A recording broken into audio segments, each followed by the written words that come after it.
yours the hardest. Our last storyteller, he is recently moved back to Chicago, as all the best people do. Spent a lot of years in LA doing some, I don't know, like 50 TV shows, blah, blah, blah. He is an alum of the Second City. In fact, did you do that BVM scene, the Blessed Virgin Mary? Is that your scene? No, I never did that. Damn it. Oh, okay. And he is married to the very famous Laura Hall. He asked me to say that. So,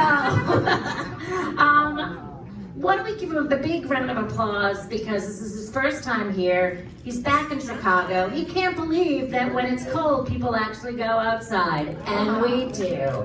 And we show up for storytelling shows. Please welcome Rick Hall. Thank you, Dean Ryan. So it was 5 days before Thanksgiving, 2011, a beautiful day in Los Angeles. I was walking my dog down the street in North Hollywood, and I got a call from my sister that our dad had passed away. He had been sick, but this was out of the blue. So we decided that we wanted to have some closure before the holidays, so before Thanksgiving, we wanted to have the funeral. Obviously, the next few days were just a whirlwind. I don't even remember most of them. But I got on a plane to St. Louis, Missouri. By the way, those bereavement fares suck. And I got on a plane to St. Louis, Missouri. I don't know even who picked me up at the airport, but they took me straight to the First Baptist Church in Jerseyville, Illinois, for the visitation service for my dad. And to be honest with you, the last thing I wanted to do was to be around a bunch of people at that visitation service. I wanted to be with my family, because my dad was the cornerstone of our family. And we didn't know what the picture of our family looked like without Dad in it. But there wasn't time. We had about 20 minutes, and then we went out into the sanctuary of the church with the open casket. And there was my dad, who looked pretty good, by the way. And my friend Rick Hires was the funeral director, and he went up to my dad and I go, "Dad looks good." And he goes, "I patted him out a little bit," and hit him on the chest. I guess when you work with dead bodies all the time, it's not that big a deal. Well, this visitation service that I'd been dreading turned out to be exactly what we needed. It was supposed to last 3 hours, right? There were so many people there to pay tribute to my dad that it went on for 4 hours. And for 4 hours, there was a line of people all the way down the center of the church and out the door. It was great. 4 hours. People hugged us and kissed us and shook our hands, and we cried together and we laughed together. And I heard stories about my dad. Some of them I'd heard before, some of them I'd never heard before. And it was going so well. About 2 hours into it, I looked down at the line of people coming down the aisle of the church, and there was Denny Whitlock, the bully that beat me up in school. Grade school, high school, on the playground, on the bus, you name it, he had beaten me up. And I thought, I don't want to talk to him. And as a matter of fact, I could be rude to him and ignore him when he comes through the line, and no one would blame me because I'm in grief for my father passing, right? But when he got close to me, I could see Danny was upset. And when he got up to me, he shook my hand. He took my hand with that big, strong, calloused, hard-working man hand, and he stood there and he just shook my hand. And then finally he said one thing. He said, "Your dad was a good man." And then he walked away. And I think that's the only thing he said, because that's the only thing he could say without getting upset. And as Danny walked away, I felt this weight lift from my shoulders. This anger and resentment I'd been carrying around since grade school was just gone. And it was replaced by forgiveness and reconciliation. And let me be really clear, it was nothing Danny had done or I had done. It was the influence of my dad. after he was gone, he was still making us better people. That's the kind of dad I had.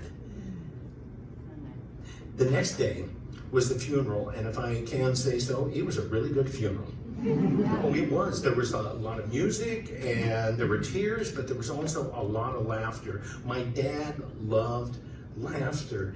He's a big, quiet farmer downstate Illinois, and he didn't talk much, but he had a few key stories that we loved to make him tell, because he would get so tickled telling his story, he'd slap his knee and laugh until he would laugh so hard sometimes he'd never finish the story, which was just fine, because the reason we asked him to tell the story wasn't because the story had a great ending. It was to watch my dad tell the story. That's where the joy was.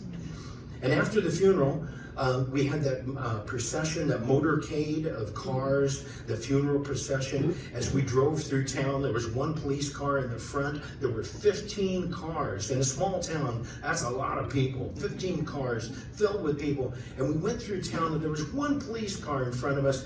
And as we drove through town, people pulled over and stopped their cars out of respect. You've seen funeral processions in Chicago. I've seen them in LA. There are 50 cops to stop people from driving into the funeral procession. In a small town, they pull over and stop. And I think the reason is because they know they're missing one of their own. And they're gone now. And it's not going to be the same without that person in the town. There were several times in the day that I would say were profound, where I could just be in the moment and really enjoy, have this experience. And that was one of them. I was driving the car with my wife, my mom, my two girls, and it was just silent in the car until my mom finally said, "Oh, look, gas is 3 cents cheaper. We should fill up on the way home." Because nothing is louder than a mom, is it, Will?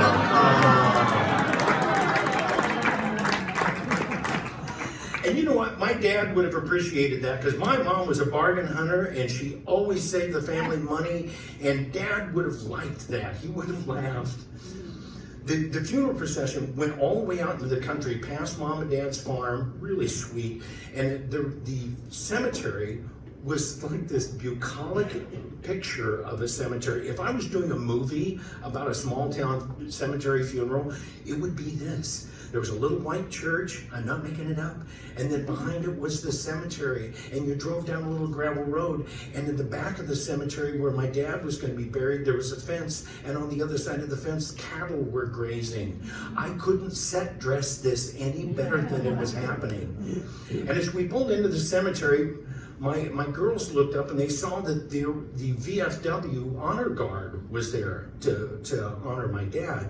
And they said, "Who are the old dudes in uniforms?" And I said, "Well, Dad served during Korean War, so they're going to have a 3-gun salute for Dad," which I thought was enough explanation.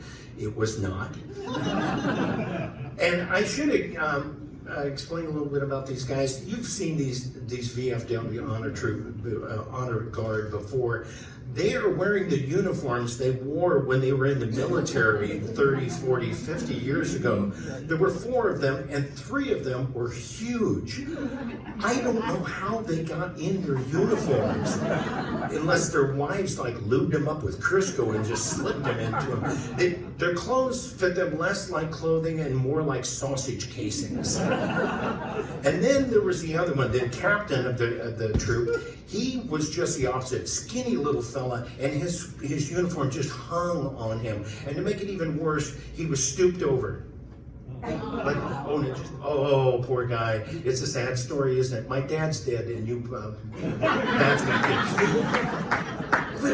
and he couldn't even look up, except occasionally for navigational purposes. So we get to that little tent over the gravesite, and there are 2 rows of chairs. My dad had 8 brothers and sisters, so they filled up the chairs with all their the siblings and the husbands. So there's 7 grandchildren. They have to stand behind the chairs with their back to the tent. What we didn't realize is that right on the other side of this thin canvas are 3 VFW guys with M16s and itchy trigger fingers. And we got to that point in the funeral where the preacher, he finished the prayer and he said, amen, and then he gave the nod to the captain, the preacher nod, which goes like this, amen. And the captain looked up and he gave a salute, and that was the cue for the military, the guys to give their honor guard salute with a 3-gun salute. And they said, ready, aim, fire. 7 grandchildren. Ah!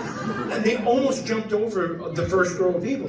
And then they backed up just in time to the second shot. Ready, aim, fire. Ah! All 7 of them. The 3rd time, I'm like, surely they get it by now. Fire! Ah!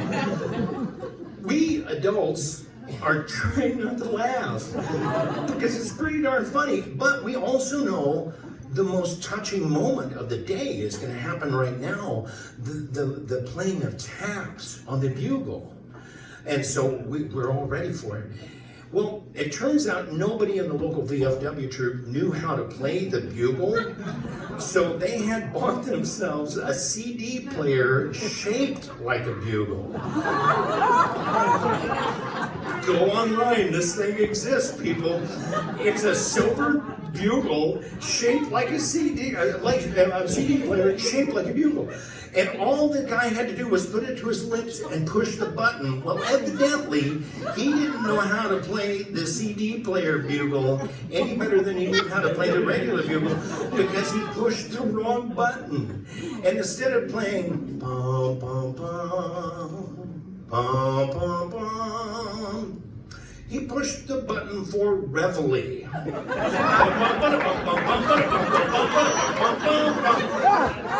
Now we're trying to hold it together. We're in the tent.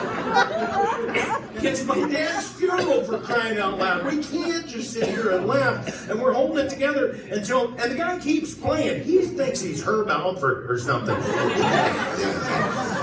And he's waving it around like he's really playing it. And the captain of the honor guard, we're holding it together until the captain of the honor guard said loud enough for all of us to hear, "What the hell?" That's when we lost it. And when I say we, I mean everybody. The family, the preacher, Rick Hires, the undertaker. He was trying not to look like he was laughing, but he was like this. And you know what? That was completely appropriate for my dad's funeral. My dad would have loved to have been there and told that story. Matter of fact, I don't know what heaven's like. I really don't. But we Baptists think we do. But I kind of think that my dad's heaven, I'd like to think this at least, that my dad's heaven is he's sitting around a kitchen table with some of the old farmers that went before him. Red Garrison, Neil Twitchell, Dick Reynolds. And they've all got a piece of pie, and they got a big glass of milk, fresh milk with cream on the top. And nobody's drinking their milk or eating their pie because they're too busy laughing at my dad as he tells the story of his own funeral.